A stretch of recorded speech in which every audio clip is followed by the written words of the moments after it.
I'm your host, Joe Escobedo, and today we'll be talking about how to identify your story. Now, this is the most common question I get when it comes to public speaking. How do I know what to talk about?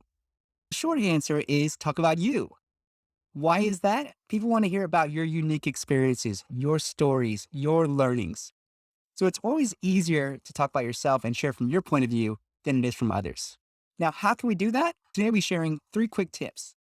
The first tip is to identify a story bank. Now, what do I mean by identifying a story bank?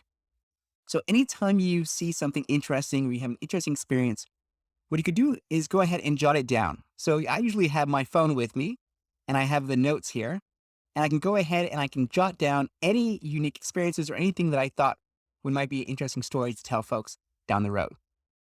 The second thing you may want to explore is looking at the 7 most common story archetypes. And this is something you can easily Google and find out.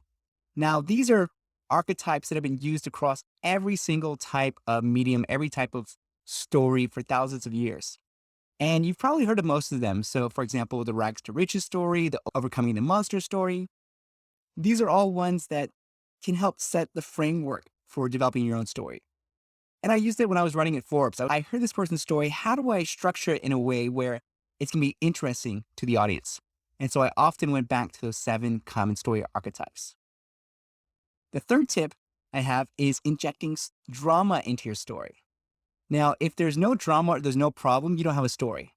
So I'll give you 2 examples. First example is I went on vacation.